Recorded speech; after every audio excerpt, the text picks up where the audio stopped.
사도행전 4장입니다. 사도행전 4장 1절부터 12절까지의 말씀입니다.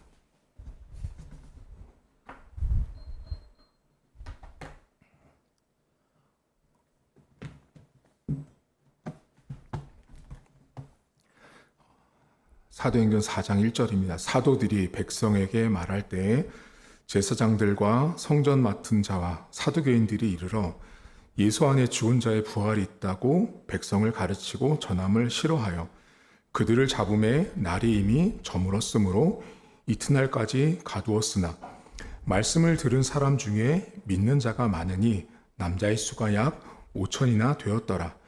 이튿날 관리들과 장로들과 서기관들이 예루살렘에 모였는데 대제사장 안나스와 가야바와 요한과 알렉산더와 및 대제사장의 문중이 다 참여하여 사도들을 가운데 세우고 묻되 너희가 무슨 권세와 누구의 이름으로 이 일을 행하였느냐? 이에 베드로가 성령이 충만하여 이르되 백성의 관리들과 장로들아 만일 병자에게 행한 착한 일에 대하여 이 사람이 어떻게 구원을 받았느냐고 오늘 우리에게 질문한다면 너희와 모든 이스라엘 백성들은 알라. 너희가 십자가에 못 박고 하나님이 죽은 자 가운데서 살리신 나사렛 예수 그리스도의 이름으로 이 사람이 건강하게 되어 너희 앞에 섰느니라. 이 예수는 너희 건축자들의 버린 돌로서 집 모퉁이의 머릿돌이 되었느니라. 다른 이로서는 구원을 받을 수 없나니 천하 사람 중에 구원받을 만한 다른 이름을 우리에게 주신 일이 없음이라 하였더라. 아멘. 사도행전 4장은 기독교가 처음으로 시작되는 성경책 본문이라고 보시면 됩니다. 4장에 보시면 드디어 사도들이 갇히게 됩니다. 이게 지금부터 이제 기독교인을 향한 박해가 시작되는 성경하면 사도행전 4장입니다. 이제 사도들이 예수님 안에 부활이 있음을 이야기하는데 이 본문에 보시면 전함을 싫어했다라고 나옵니다. 싫어했습니다. 복음을 전하는 걸 싫어했고 그리고 이 사람들에게 베드로가 설교를 하면서 건축자의 버린 모퉁이 돌, 버려진 예수님을 이야기합니다. 이 성경 베드로가 지금 설교를 하고 있는 이 상황 속에 보면 그 시대 사람들에게 예수님은 쓸모없고 듣기 싫고 버려진 그런 존재로밖에 들려지지 않았습니다.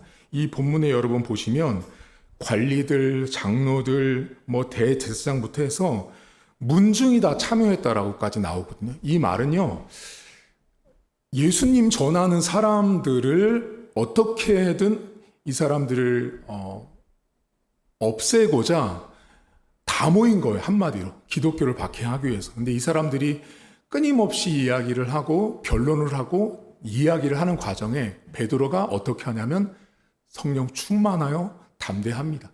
담대해야 이제 복음에 대해서 쭉 이야기를 하는데 그 말씀을 전하는 가운데 4절에 보시면 말씀을 듣는 사람 중에 믿는 자가 5,000명이나 된답니다. 여러분 우리가 교회, 이 초대교회도 마찬가지지만 지금도 마찬가지인데요. 교회라는 곳은 성장을 할 수밖에 없어요. 왜냐하면 그냥 하나님께서는 교회를 세워놓으면 교회를 통해서 성장을 원하시고 기뻐하세요. 교회가 성장하게 만들어 가세요. 그런데 이 본문을 잘 보시면 목사님 5,000명이면 되게 많이 부흥했네요. 근데 여기 본문에 어떻게 나와요? 감옥에 갇혀 있거든요. 그러니까 고난과 시련이 있지만 부흥도 있는 거죠. 그러니까 기독교라는 것은 항상 양면이 다 있는 거죠. 로마서에 보면 너희가 고난도 받고 영광도 받는다라는 말씀처럼 이 성경이 딱 보면 고난을 받습니다. 복음을 전하다가 감옥에 갇히지만 베드로의 설교 때문에 5,000명이라는 되는 사람들이 예수를 믿게 됩니다. 중요한 거 여기 보시면 말씀을 듣는 가운데 예수 믿겠다고 결정을 하는 사람들이 등장한 거죠. 그래서 여러분 말씀이 중요합니다. 다른 것으로는 구원을 얻고 마음의 변화를 얻고 결정할 수가 없다라는 거죠. 오직 말씀을 들을 때만 사람의 심령과 영혼이 움직여진다라는 걸 이 본문이 알려줍니다. 근데 오늘 이 베드로 설교의 핵심이 뭐냐면 여러분들이 너무 잘 아시는 몇 절이냐면 12절입니다. 12절에 보면 이런 말씀이 나옵니다. 다른 이로서는 구원을 받을 수 없나니 천하 사람 중에 구원받을 만한 다른 이름을 우리에게 주신 적이 없대요. 예수님만이 구원받는 길인데 여기 본문에 이 누가가 베드로가 사용하고 있는 되게 중요한 어휘가 하나 있는데요. 그게 뭐냐면 다른이란 뜻이에요. 다른. 여기 다른 이로서는 할 때 다른이라는 말이 헬라어로 알로스라는 말이거든요. 그런데 신약 성경 안에 다르다, 다른 이 말을 할 때는요, 두 종류의 단어가 있거든요. 지금 본문에 쓰인 알로스라는 다른이란 말이 있고요. 헤테로스라는 다른이란 뜻도 있어요. 그러면 이 둘이 아주 큰 차이가 있거든요. 이걸 알면 오늘 베드로 사도가 설교한 이 다른의 의미가 명확해지거든요. 먼저 헤테로스라는 말을 설명드리면 이 다른이라는 헤테로스는 여러 개가 있는 거예요. 예를 들면 사과 10개가 전부 다 빨간색인데 그 중에 하나만 노란색인 거죠. 그때 쓰는 말이 헤테로스예요. 다르다. 여러 개 중에 하나가 다를 때 다른 헤테로스를 씁니다. 그런데 오늘 본문에 베드로가 다른 이로서는 구원받는 이름을 주시지 않는다고 할 때 헤테로스를 쓰지 않은 거예요. 무슨 단어를 썼냐면 알로스라는 헬라어로 쓰거든요. 이건 뭐냐면 여러 개가 아니고 둘 중에 하나예요. 둘 중에 하나. 둘 중에 딱 한 가지만 된다라는 거예요. 그러면 무슨 말이냐면 A가 있고 B가 있는데 구원을 얻는 데 있어서는 하나님이 A만 정하신 거예요. 바꿔 말하면 A를 강조함과 동시에 옆에 있는 B는 절대로 구원을 얻을 수 없다라는 걸 강조하는 거예요. 그게 알로스란 이 다른이란 단어가 갖고 있는 특징입니다. 그러면 지금 베드로가 설교를 하면서 너희들이 말하는 그 다른 구원 안에는 뭐가 있었냐면요. 성전, 율법, 전통, 가문이었어요. 자, 그런 것들을 유지하고 내려온 조상적부터 물려받은 그 유전적인, 혈통적인 그것이 그들을 구원하는 구원의 길이라고 생각했는데 베드로 사도가 뭐래요? 다른 이로서는 구원을 얻을 수 없다라는 말은 둘 중에 하나인데 오직 예수님만 구원의 길을 얻을 수 있는, 구원을 맛볼 수 있고 구원을 경험할 수 있고 구원을 들어갈 수 있는 유일한 통로가 예수님밖에 없다라는 걸 강조를 합니다. 저와 여러분들이 예수를 믿는 사람들입니다. 우리 모두는 예수님의 이름을 오직 그분만 믿어서 구원에 이른 사람들이고 도착한 사람들입니다. 근데 여러분, 우리가 오늘 이 본문을 들으면서 좀 고민해 볼 게 있어요. 그게 뭐냐면 교회 안에 또는 한국교회 안에 여러 종교들과 연합하거든요. 이 종교랑도 손잡고 저 종교랑도 손잡고 많이 해요. 그래서 이게 종교다원주의 또는 종교혼합주의인데요. 여러 종교랑 같이 해요. 뭐 사역도 같이 할 수 있고 밥도 같이 먹을 수 있어요. 그런데 물과 기름처럼 절대 섞일 수 없습니다. 이게 무슨 말이냐면요. 밥도 먹고 운동회도 같이 하고 등산도 같이 갈 수 있어요. 그들과. 하지만 구원을 받는 진리의 문제에 있어서는 절대 그들과 같은 배를 탈 수가 없습니다. 그러니까 기독교는요. 기독교 안에 와서 기독교 안에 배를 탄다라는 말은 그들이 갖고 있었던 구원을 얻는 다른 길들이 있잖아요. 수요행을 한다거나 그들이 생각하는 구원의 길을 다 버리고 기독교 배 안에 있는 것들을 수납하고 수용할 때만 같은 배를 탈 수 있는 거예요. 그러니까 기독교와 다른 종교는 물과 기름처럼 절대 섞일 수 없습니다. 그러니까 이 다른이라는 말을 오늘 좀 깊이 생각해 보세요. 우리는요, 항상 둘 중에 하나를 고민합니다. 여러 개 중에 고민하는 사람은 제가 볼 때 많지 않아요. 자, 남자를 선택할 때도 여러 남자 중에 하나를 선택하진 않거든요. 저 남자인가 이 남자인가, 물건을 살 때도 이걸까 저걸까 최종 둘 중에 하나를 고민하거든요. 그러니까 지금 베드로가 이 알로스라는 말을 씀으로 인해서 사람들 안에 어떤 걸 내다보고 있냐면 예수 그리스도라는 복음이 아니면 또 다른 그 무언가가 있는데 그 둘 중에 하나를 가지고 사람들은 끊임없이 고민하는 거예요. 근데 여러분, 이렇게 이런 다른 것들에 대한 이런 세계관, 방향, 이런 뉘앙스들이요, 우리가 살고 있는 시대에 되게 많습니다. 지금은 베드로가 오직 예수님만이 구원의 길이라고 말해요. 우리는 그걸 믿어요. 근데 우리가 이 다른이라는 알로스라는 말을 오늘 삶에서 적용해 볼 때 여러분 세상 사람들이 지금 오늘날처럼 이 다른 둘 중에 하나를 선택하는 데 있어서 너무도 쉽게 교회와 복음을 저버리고 이쪽 편을 선택하는 경우가 훨씬 더 많다라는 거예요. 초대교회는 최소한 다른 이로서는 구원을 받을 수 없다라고 할 때 복음을 선택했거든요. 예수님을 선택하는 쪽으로 결정을 했는데 지금은 복음이 아니고요. 내가 결정해 놓은 구원의 길, 내가 옳다라고 생각한 그 진리 쪽으로 내가 그걸 선택한다라는 거죠.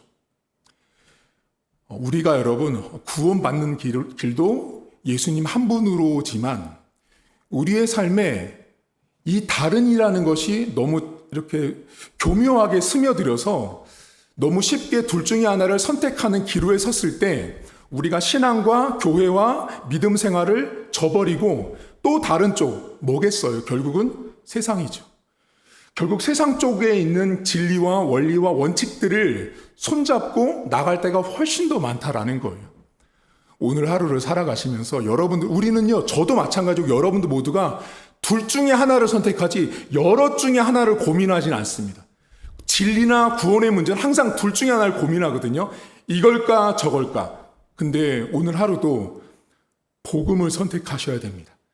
신앙의 길을 선택하고 교회의 길, 말씀의 길을 선택하는 사람이 되어야지 그 다른 길을 선택할 때 성경의 길이 아닌 세상의 길을 선택하는 자들은 여기 본문에 나온 사람들처럼 결국은 싫어하고 비난하고 감옥에 가두는 사람들밖에 되지 않는다라는 것입니다. 오늘도 우리가 구원 얻는 다른 길은 오직 예수님밖에 없습니다. 그것을 믿고 확신하시고 오늘 하루 내 삶에 적용할 때 내가 과연 이 둘 중에 하나를 선택할 때 나는 과연 이런 가치관, 이런 세계관, 이런 상황, 이런 사람, 이런 물건을 선택할 때 나는 과연 기독교적인 걸 선택하는가 아니면 비기독교적인 걸 선택하는가를 보셔야 합니다. 마지막으로 한 가지 예를 들면 여러분 요즘에 지금은 끝났는지 모르겠는데요. 저는 일부러 보지 않은 영화가 하나 있습니다. 파묘라는 영화를 보셨는지 모르겠지만 저는 제가 문화에 대해서 문화를 이렇게 수용하고 받고 이렇게 하는 게 유익하고 또 문화를 우리가 문화 명령이라고 해서 우리가 문화를 잘 활용해야 되는데 저는 성도들에게 파묘를 보지 않을 것을 권장합니다. 제가 그 영화의 짤막한 영상들을 이렇게 봤을 때 절대로 기독교인들에게 선한 영향력을 끼칠 수 있는 영화가 결코 아닙니다. 그 영화는 제가 볼 때 그 영화 안에 발생되는 수많은 것들은 매우 비기독교적인 것이고 매우 우상과 귀신들, 잡신들에 대한 이야기가 있는데 그거를 최소한 1시간, 2시간 동안 기독교인들이 보고 앉아 있을 때 그냥 목회자로 볼 때 영적으로 매우 안 좋다라는 걸 저는 그냥 그 짤막한 영상, 홍보 영상을 보면서 느꼈거든요. 그래서 여러분들이 우리는 항상 둘 중에 하나를 선택합니다. 극장 가도 이 영화를 볼까 저 영화를 볼까 하는데 항상 고민해 보셔야 돼요. 내가 기독교인인데 이 영화를 봐야 될까 말아야 될까, 이 드라마를 봐야 될까 말아야 될까를 항상 기독교인들은 스스로에게 물어봐야 됩니다. 무작정 그냥 영화니까 드라마니까 몇만 관중이 왔으니까 나도 한번 봐야지가 아니고요. 신앙인은 그때 나타납니다. 보지 말아야 될 영화가 있는 거죠. 봐야 될 영화도 있지만 보지 말아야 될 영화도 있다라는 걸 기억하셔서 오늘도 다른 알로스를 기억하십시오. 여러 개 중에 하나를 고민하지 않습니다. 우리는 분명히 둘 중에 하나를 고민할 때 기독교냐 비기독교냐 교회냐 세상이냐 둘 중에 하나를 하나님 편에서 선택한 하루가 되었으면 좋겠습니다. 하나님 아버지, 다른 이름으로서는 구원을 얻을 수 없다라는 베드로 사도의 설교를 들으며 그 시대 사람들은 그 말을 결코 용납할 수 없었습니다. 왜냐하면 그들에게 구원은 성전이었고 그들에게 구원은 율법이었습니다. 성전에 들어갈 수 있는 자가 구원받은 자요, 성전에 들어오지 못하는 자가 구원받지 못하는 백성이었습니다. 율법을 가진 자가 구원받은 백성이요, 율법을 갖지 못한 자가 구원받지 못한 백성이었습니다. 하나님, 오늘도 우리는 어쩌면 예수님이냐 세상이냐 이 둘 중에 하나를 우리는 선택해야 합니다. 기독교인으로 살아간다라는 것은 결코 넓은 길이 아니고 좁은 길입니다. 우리가 가지치기 해야 될 것들이 있습니다. 내 생각과 내 마음과 내 삶의 패턴 가운데 내가 둘 중에 하나를 선택하는 과정 가운데 내가 하나님의 백성으로서 이것을 선택하는 것이 과연 바른지, 하나님이 기뻐하는지를 항상 스스로에게 자문해 봐야 합니다.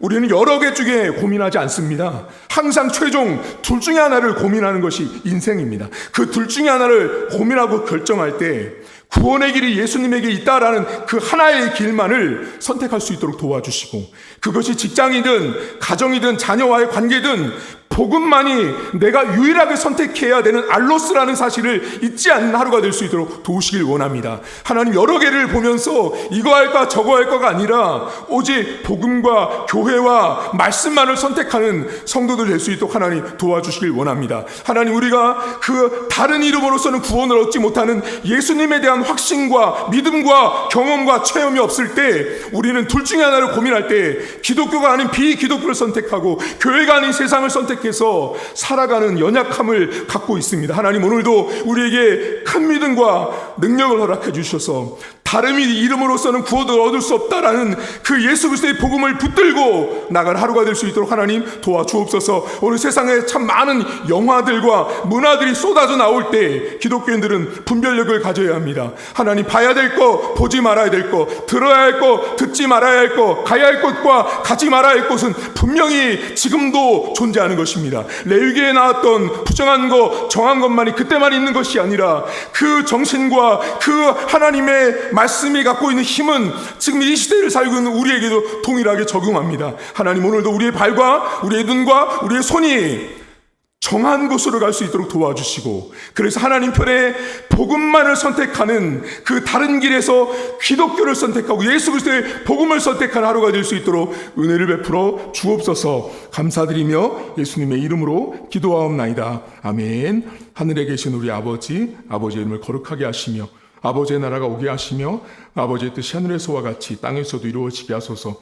오늘 우리에게 일용할 양식을 주시고 우리가 우리에게 잘못한 사람을 용서하여 준 것 같이 우리 죄를 용서하여 주시고 우리를 시험에 빠지지 않게 하시고 악에서 구하소서. 나라와 권능과 영광이 영원히 아버지의 것입니다. 아멘.